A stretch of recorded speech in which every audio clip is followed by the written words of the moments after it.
Well, hello there, and welcome back to another installment of Advent of Code 2022. Let's jump right into it. This will be day 11, and where were we? We had fallen into the river, and we were separated from the rest of the elves, and we have made a nice image in the last day.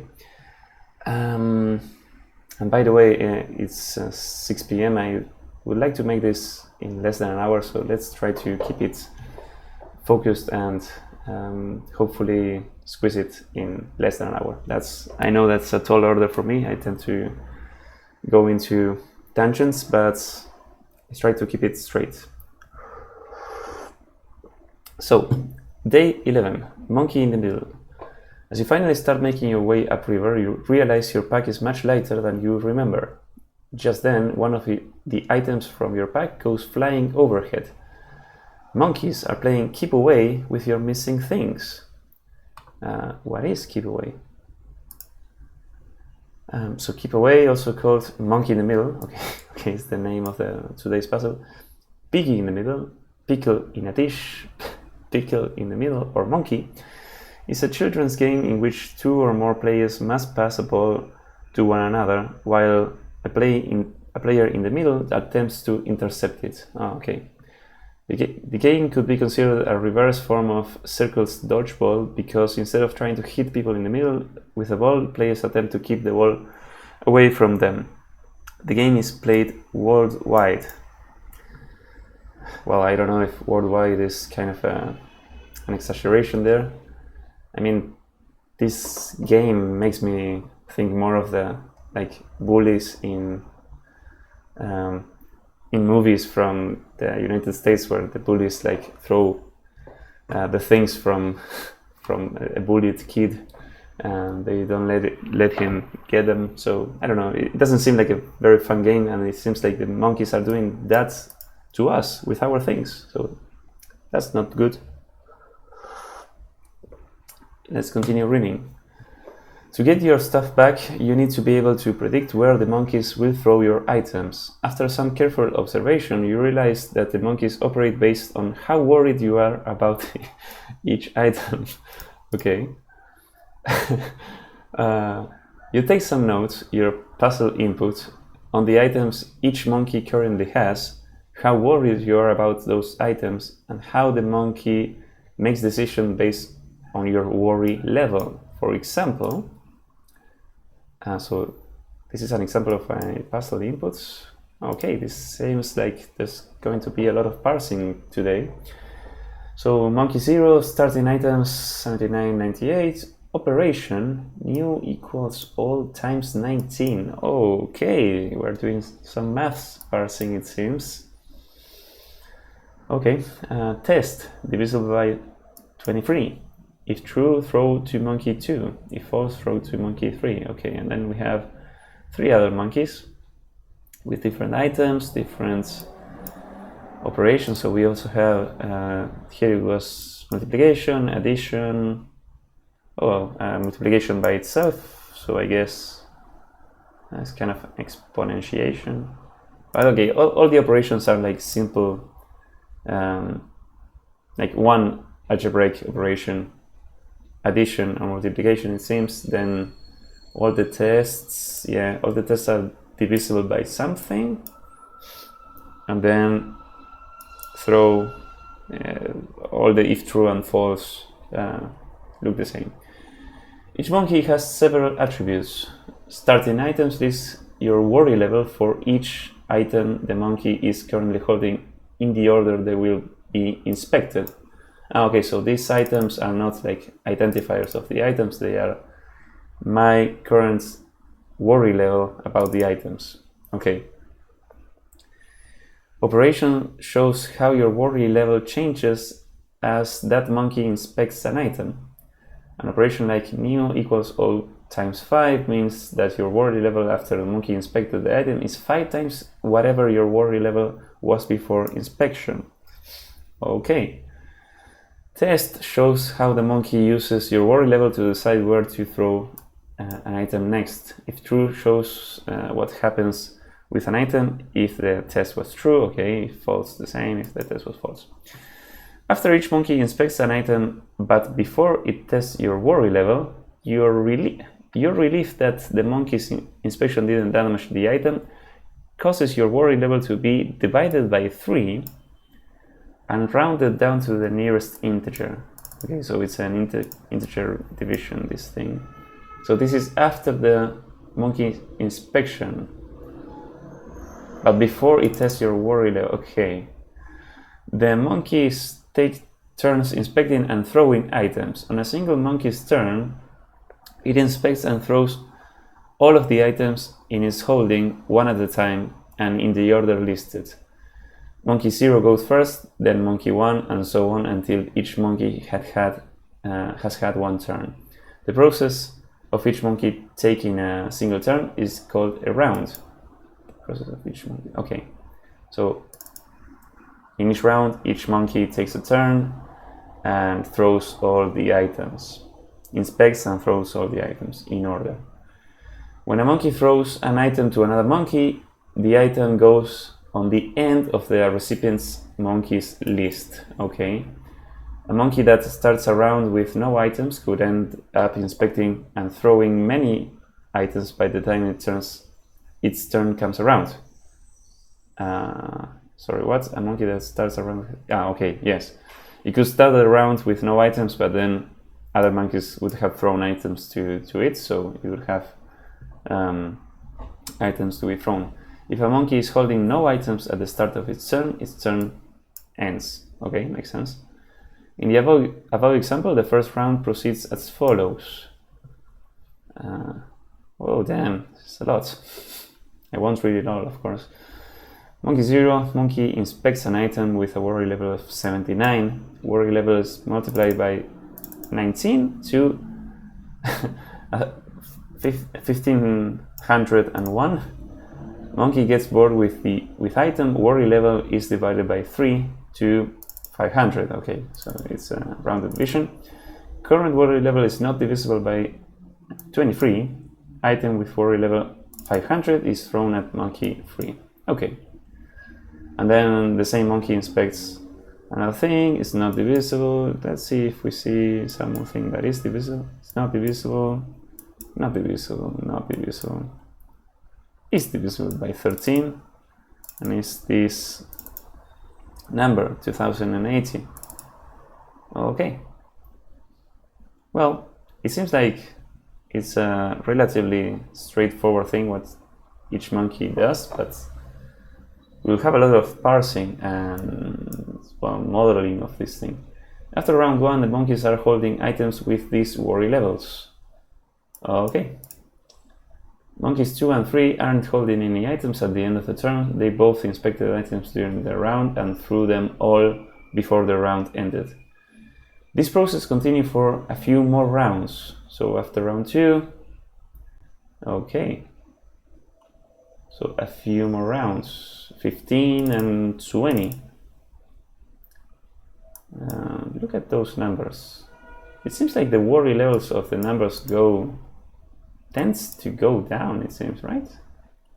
Like 10, 12, 14. Interesting, I wouldn't have expected that. I mean, it's because of the division by 3, but since there were lots of like multiplications, I would have expected maybe to go up.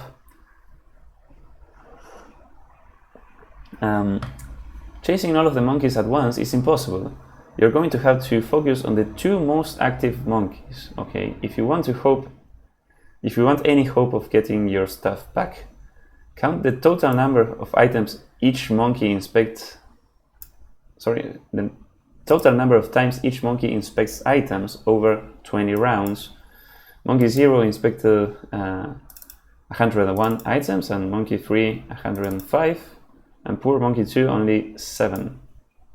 In this example, the 2 most active monkeys inspected items 101 and 105 times. The level of monkey business in this situation can be found by multiplying these together. 10,605. Monkey business, nice reference. Figure out which monkeys to chase by counting how many times they inspect over 20 rounds. What is the level of monkey business after 20 rounds of stuff slinging simian shenanigans? stuff slinging simian shenanigans. I love that the writer of these puzzles clearly enjoys using alliterations. Is alliteration what I'm thinking of? Alliteration is when you start of the same letter or sound at the beginning of adjacent or closely connected words. Yes. So it's basically when you start many words with the same letter or with the same sound. All right, and we have our input, which is some monkeys. How many? Oh, they're not too many. They are, 8, because we are starting at 0. Let's check the operations here if we see something weird. No, it seems they have the same shape as in the example. That's nice. Okay, let's copy the example input to have some starting point, and let's get to it. Advent of code.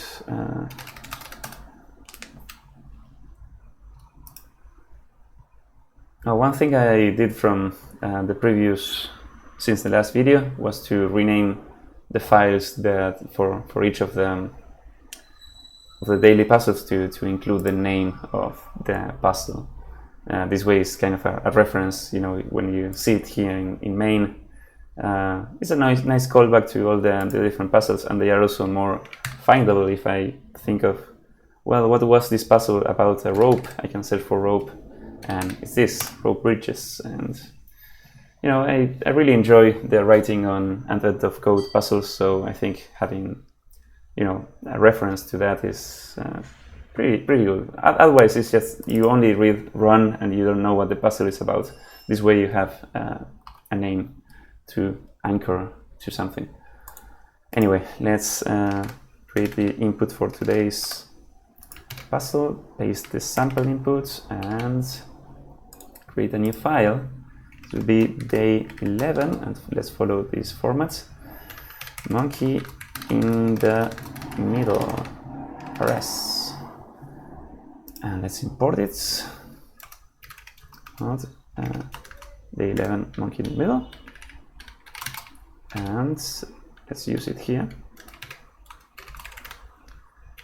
Okay, and we are going to have the usual public function run input type string, sense string, and have this. Okay, so what are we going to do today?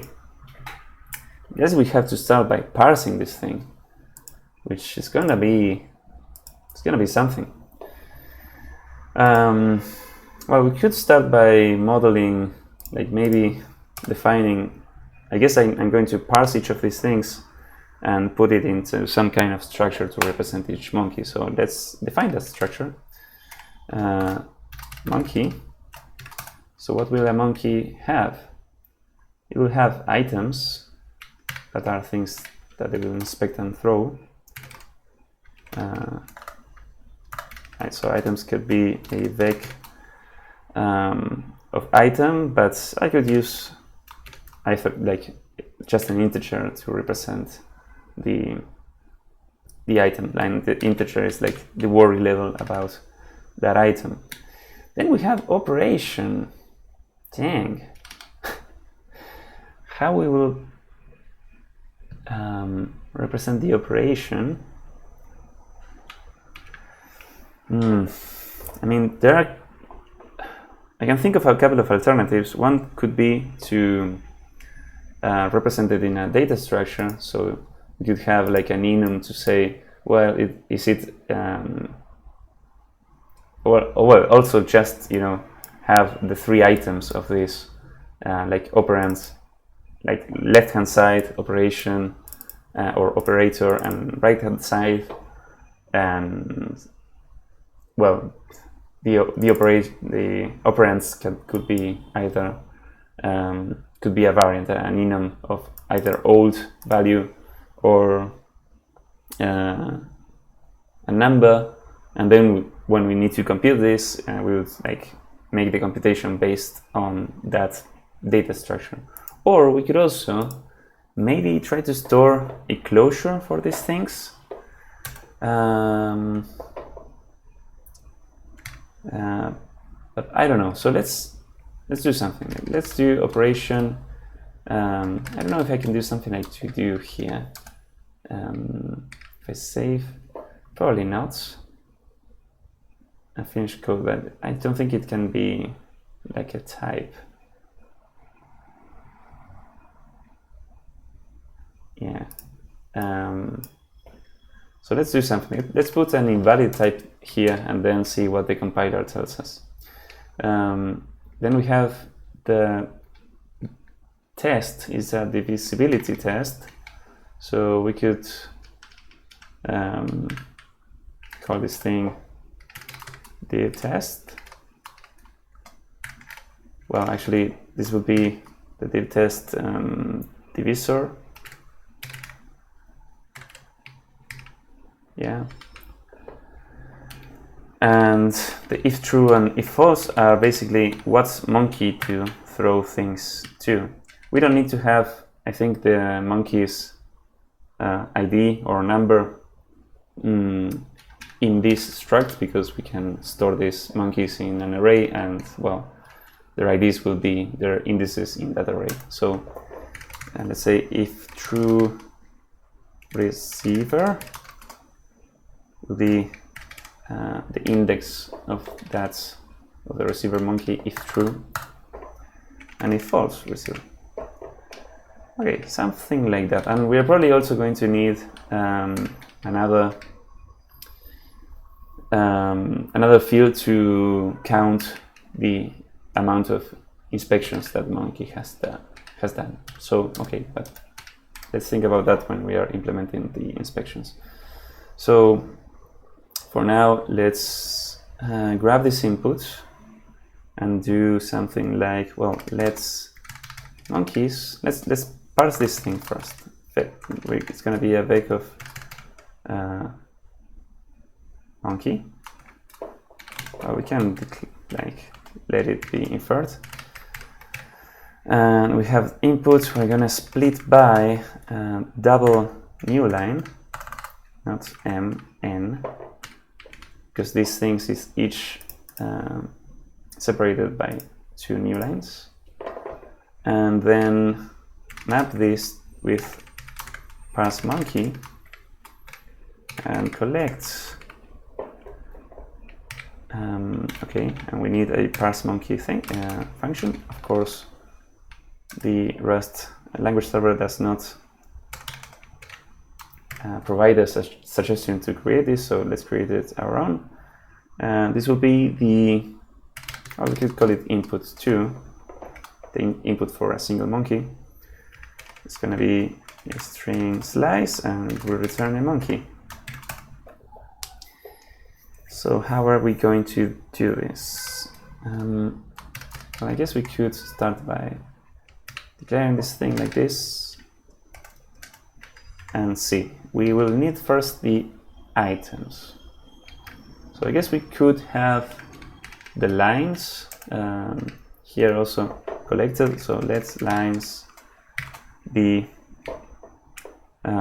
this input lines collect, and we have to say where to collect to. Let's be a vec.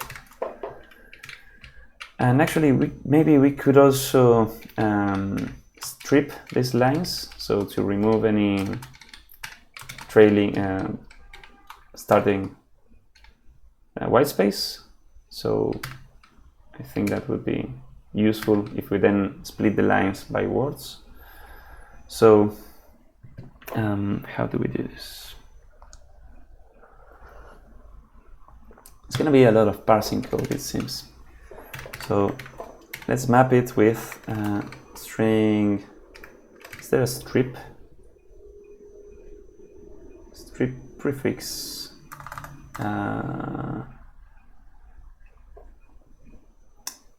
What is the other name for stripping a string of white space? White space. Split ends with, starts with.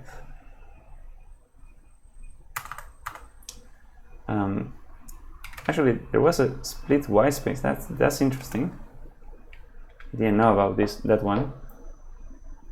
Wait, what does it do? Split white space. There's a lot of splitting functionality. Should probably read on this thing. So my face is a bit in the middle. Split white space.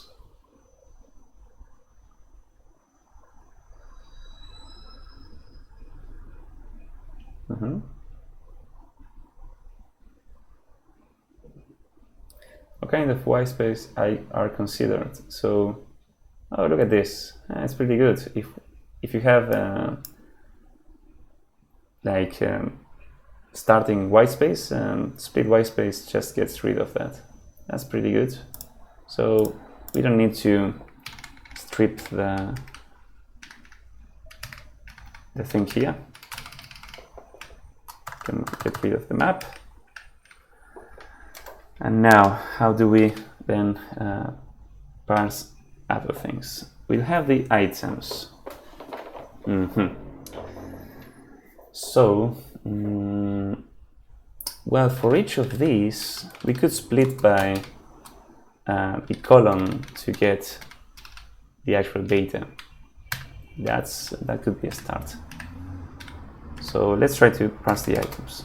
Items would be the second line of this thing,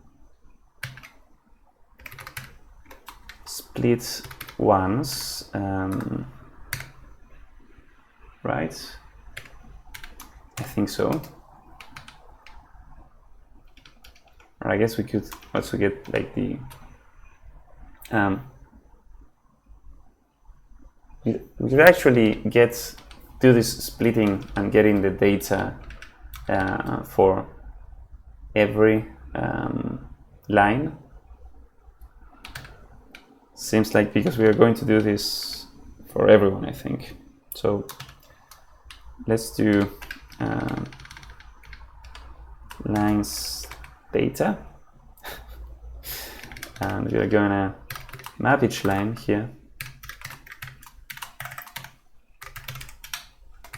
to this thing. We're gonna split by this, and split once we're gonna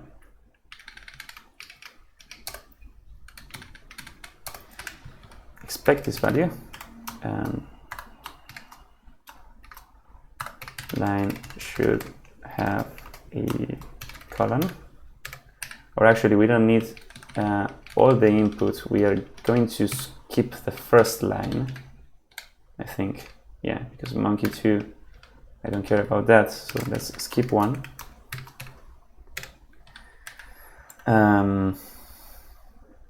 Yeah, and then we are gonna have the second of this tuple. All right, so now items is gonna be lines data 0, or yeah, no, sorry, yeah, it's gonna be the 0 now because we skipped the first line. So what are we going to do here? We can split again by commas and then parse the number. So split by comma space and map to well, as parse, and expect item should be, sorry, the message here should be string. Item should be a valid number, and collect. Item should be a vector of I32. You don't like this because it's not a string. Sure, let's make it a string. We also don't like this, of course, same reason. Okay, so we have supposedly items now. That was not easy at all. So can we... Okay, so how are we going to parse the operation now? Well, I don't know. Let's operation.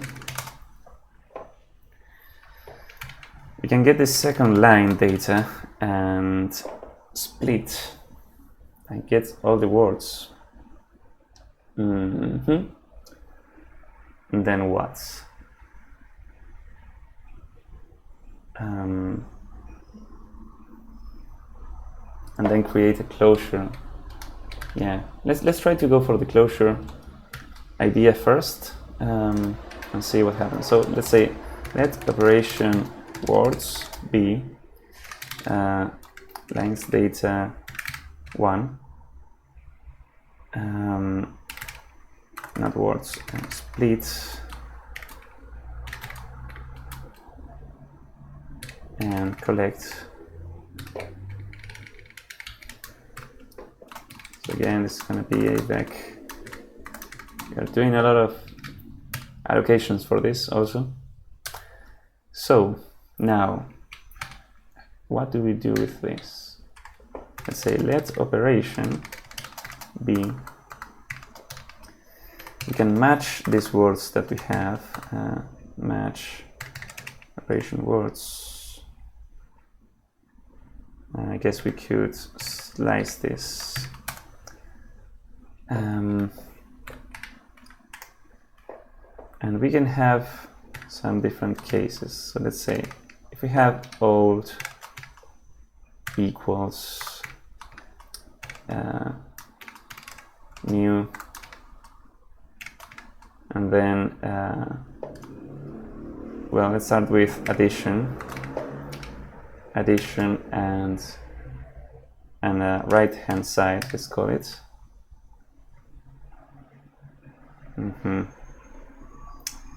Then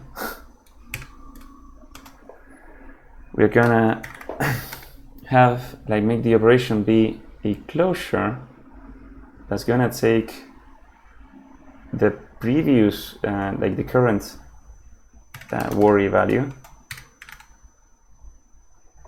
and return a new one,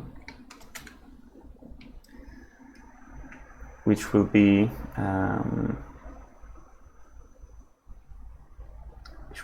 what? Old plus, and it depends on the right hand side. So I guess we could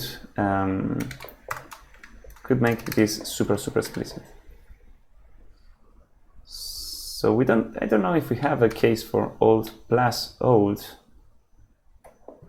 We only have old times old, but well, let's imagine if we had, what would we do? We would do something like this, I think. Okay. And if we have a right-hand side,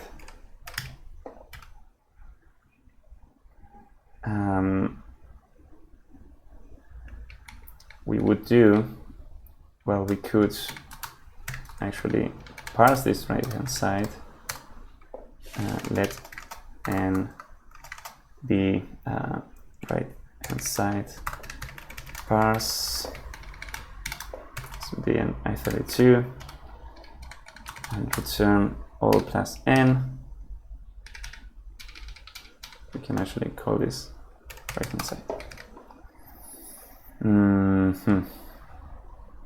What is this thing? Unexpected. Let's unwrap now. This will complain, yes, incompatible types. No two closures, even if identical, have the same type. Yes. yes, I think that we are going to need, so to do this, we are going to need to box this and do, basically if we go for the closure approach, we're going to need to hold the closure into some container, like a box, and use dynamic dispatch when we need to call it. And let's call this thing box of dynamic fn that takes an i32 and returns an i32. I'm not sure if I'm writing this down correctly, but here let's say box new with this, and here box new with this. Okay, seems to have liked it. All right, and let's do something very similar but for multiplication, I guess.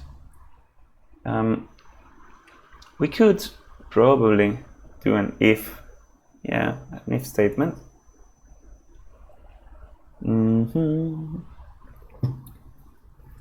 And do a single.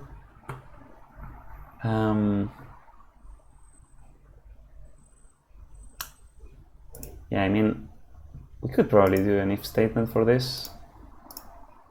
Let's do, well, actually, no, it would be nice, because if we do, like, if we capture the operation here, we will only get the error when we are executing this, I think. Oh, maybe not. Maybe that's not the case. Let's try it out. We can have this, and if operation equals well, addition, or operation equals multiplication, then we have this. Yeah.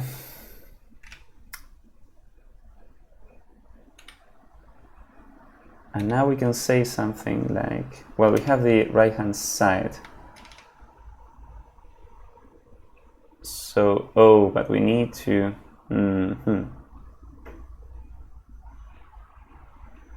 it, no, let's retract what I did, because I need to distinguish between old and the case where it's a number. So let's keep on going and try with the multiplication and see how things look. Then we can reconsider things. So this will be multiplication case. If you're multiplying, or actually I think I wrote this down, badly. So let's say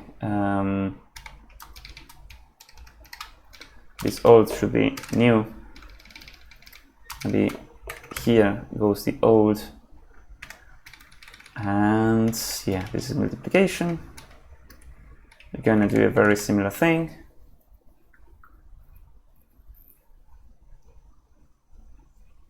Yeah.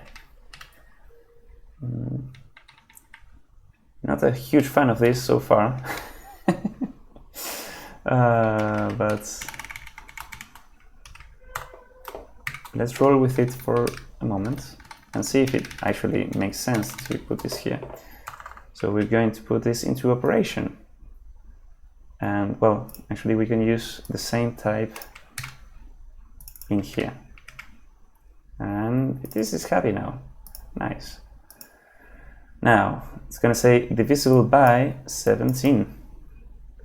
So how do we do that? Well, we could div test divisor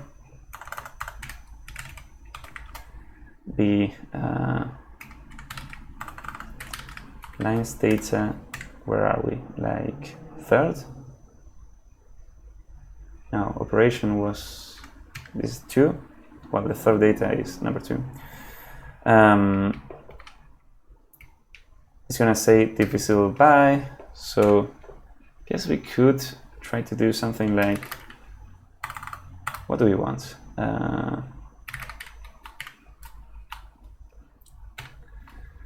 Let's split by spaces and get the last and expect in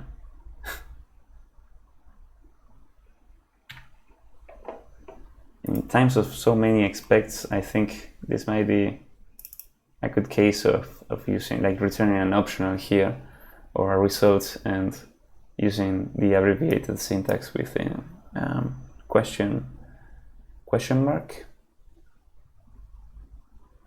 Could be. But anyway, yeah, let's say, well, we're gonna expect this thing.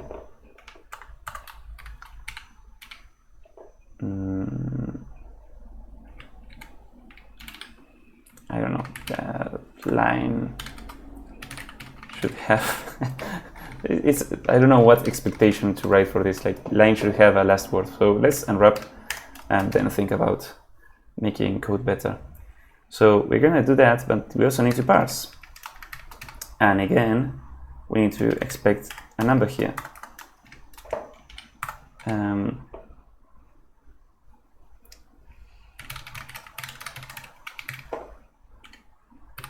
We're gonna parse this into, again, maybe I32 is good to go. And finally, we need the 2 receiving monkeys. So we're going to do a very similar thing here, like to parse the last number. So let's extract this into a function and say parse last number, and where actually we're going to have a line. It's going to be a string.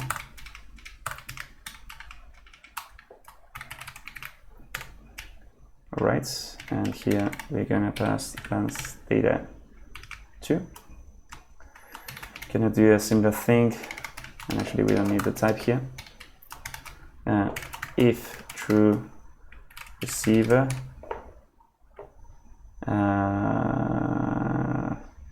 dang it,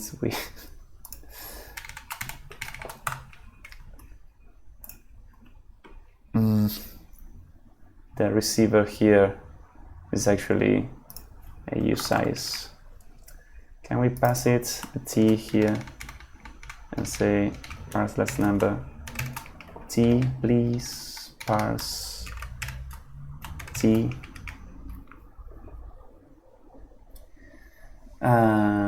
Well, we have to say something like the parse says, from str.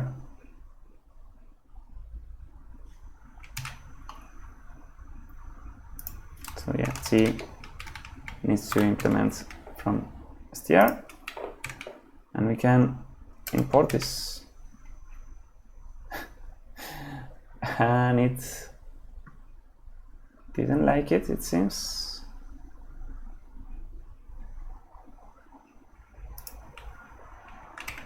Why don't you like it?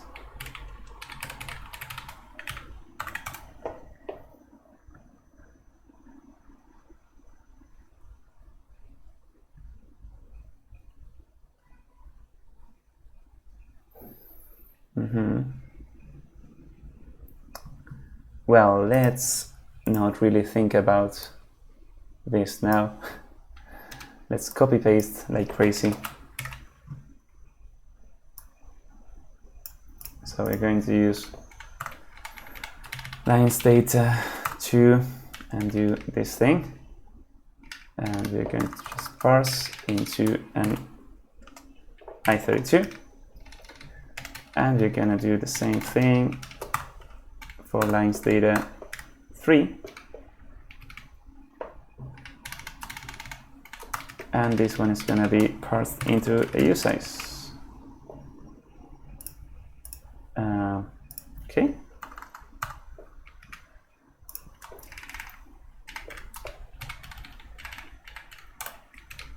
And I'm now sure that I'm not going to get to do this puzzle by 7. But let's see if we can at least have the parsing then. So this would be line 4, okay? And there's this thing, what's the problem in here? Dropped here while still borrowed. Okay, non-exhaustive, yeah, the non-exhaustive pattern I can deal with.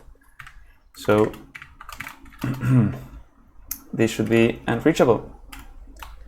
And let's say invalid operation, I can actually paste this thing. Very good. And right hand side is dropped while still borrowed, is borrowing from here. So can we move this value? Yes, indeed.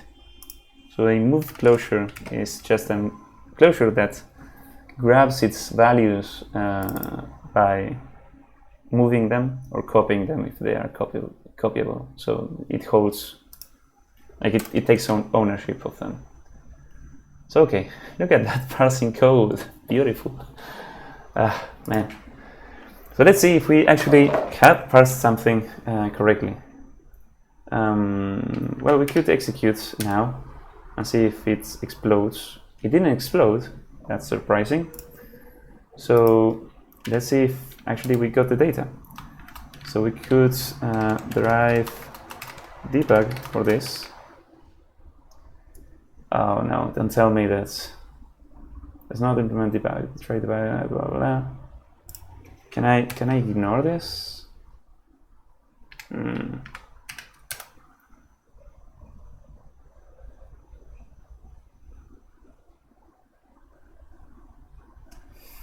Okay.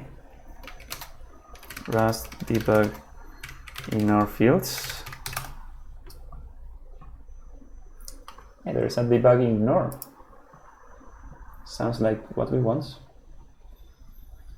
Come on. Oh, it's a crate. Come on.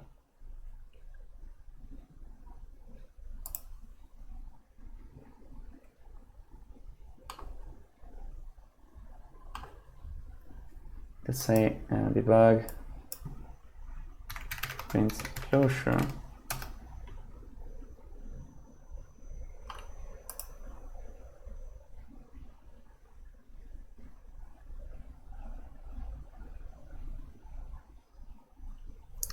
This is an open issue, very nice.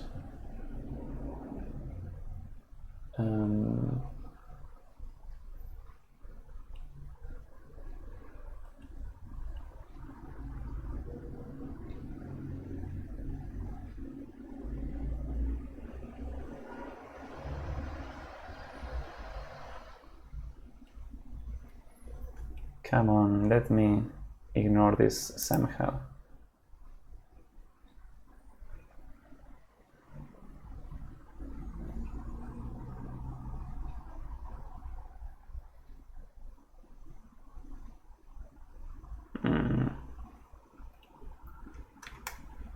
Okay, I cannot derive debug.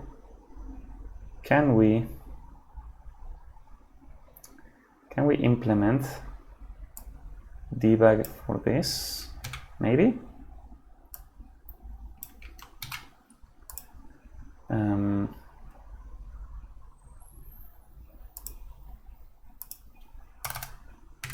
Input debug for this. Would you like that?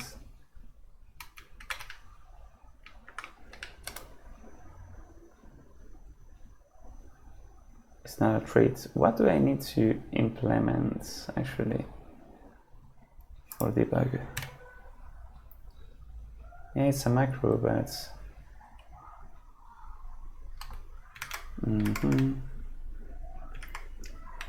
like, what is the error message?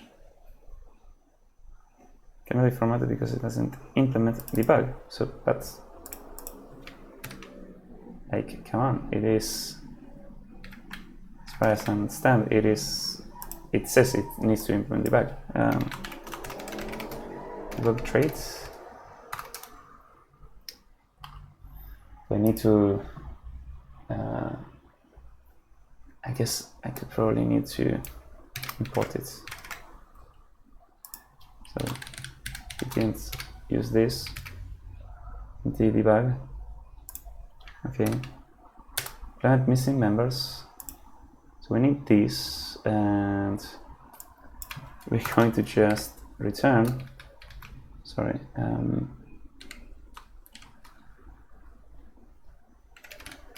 write into this f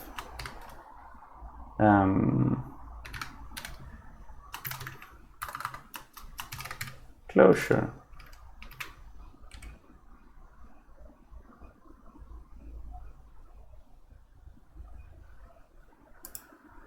But now it doesn't complain about not implementing debug, so maybe that's kind of what we need to do. It's not define the current scope, doesn't use only types from inside the current crates. Define and implement a trait on a new type instead. Oh, I need to,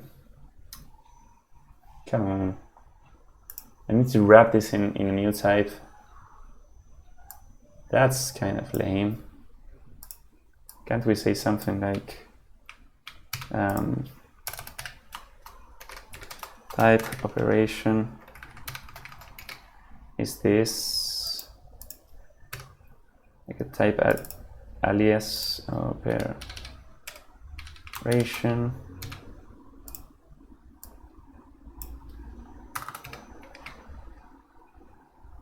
doesn't like it, only traits the same thing. Yeah, dang it, even if I use the box here,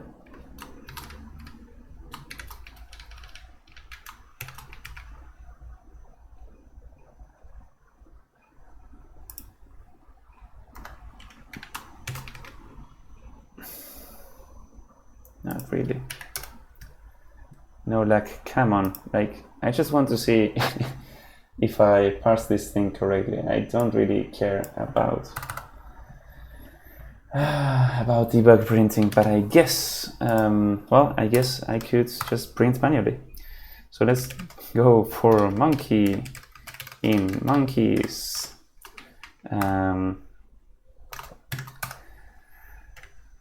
Print ln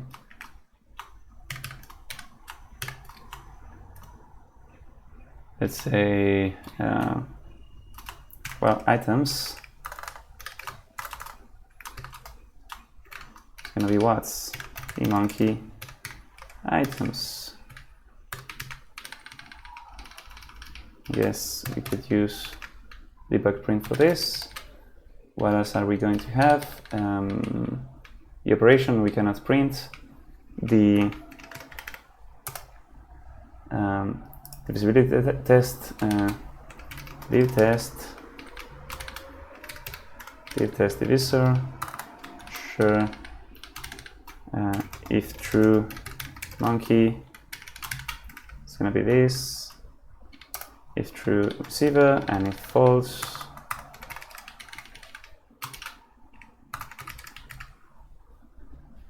and do not derive debug, I guess. And yeah, okay. What do you complain about? It's never read. Yeah, well, okay. It's gonna be read at some point. Okay, so let's take a look at the data. and then I guess we can print another line to have this thing spaced out. 79, 98. Yeah. Okay. Well, it looks like we have successfully parsed the thing with quite a horrible code, and we can also maybe test a couple of operations. Let's see, print line. Let's grab monkey. Let's grab monkey 0 and do times 19. That's a difficult to compute for me. So this is plus 6, that's easier.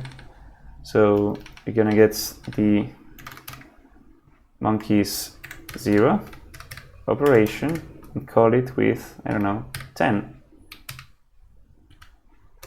And let's do the same thing, but this one that multiplies by itself. So let's get monkey, which one is the 2? Monkey 2 operation, and let's use 5 times 5. And we cannot call operation like this because no method named operation found. Huh.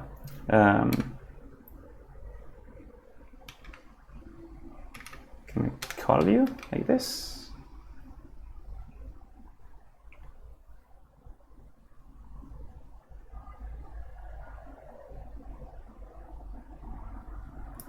Well, unstable library function, fn traits, very good.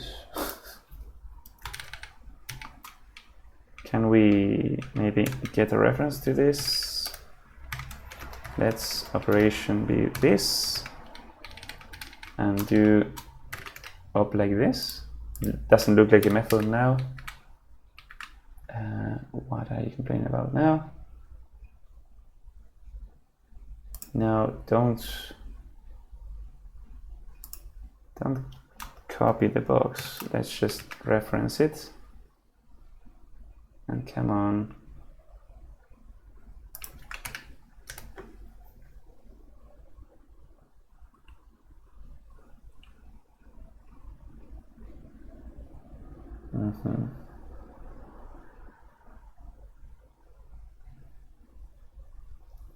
Oh, I had already consumed. Let's not consume. Okay. For some reason my mouse stopped responding. Very well, I have another mouse. And it came back live. Okay, do you do something now? 190. Yes, that makes sense. It was the one about times 19. I wanted to use this one, but okay, 10 times 19 is something that I can do mentally. And you didn't like this one because it looks like a method call. Well, but okay, we have an idea that it works. Let's grab this one and call it with 5 and see if it works. Yes, 25. Nice. Okay, so that's the amount of time that I wanted to dedicate to the whole puzzle, but I only managed to parse things in a very horrible way, but it seems to be working, like the parsing at least. There's a lot of things to improve in this thing, but now I would like to not touch it again for some time and get to the answer, and then see what we can improve. But well, for now, I want to, let's end this video now, and I can continue with this puzzle later today or even tomorrow. So if you have been, thanks for watching, and see you later. Bye bye.